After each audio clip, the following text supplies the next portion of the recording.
Hello, everyone. I'm wanting to show you this morning some work that Penny and I put together in regard to PLCs.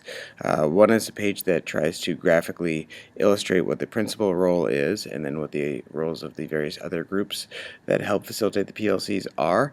And another one is a document that tries to illustrate where we're loose and where we're tight. So you can see at the top that there are principals, and principals are the PLC building leaders. And they have three jobs, really. Their job is to be knowledgeable of what a PLC should look like, their job is to lead the PLCs, and their job is to monitor the PLCs.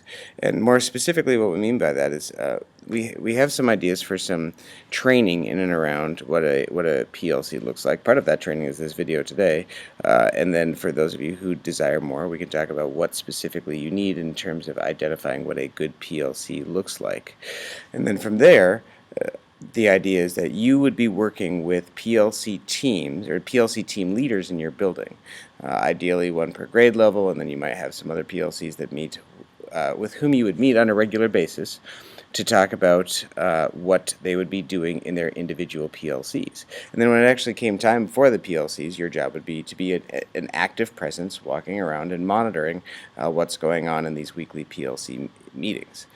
So a little bit furthermore in the knowledge area, once you feel like you have what you need in order to identify a good PLC, then you'd be talking about what's tight and what's loose, and are the PLCs aligned to that work. When it comes to leading, some of the work that you would be doing is you'd be establishing PLC agendas with these PLC team leaders. You'd be looking at your school improvement plan and finding out where are we at with the strategy, what needs to come next, and what's the work of the PLCs. And then finally, when you're monitoring, you'd be looking at focus. Are they focused on the 4 PLCs? Are they working? Are they answering the questions? Is there data out? Are they talking about assessments? So on and so forth. A little bit further, when you're talking about what's loose and what's tight, another area that you might require some training and or knowledge is in what good facilitation skills looks like, because you're going to be wanting to know this and know this in order to be able to lead and teach your PLC team leaders so that they can facilitate and they are clear on what's loose and what's tight.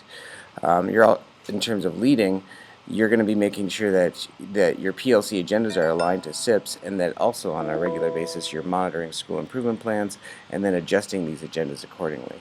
And then finally, in the area of monitoring, one of the things that you're going to want to do is, beyond making sure that the PLCs are paying attention to the 4 PLC questions, is that they're also documenting whatever action plans arise from their conversation about those 4 PLC questions. Are they using common formative assessments to lead to those action plans, and are those action plans rooted in their discussion of the PLCs? So that's the overall view of what the principal role in PLCs are in one page, and more to come in terms of tight and loose requirements for the PLCs themselves. Thanks.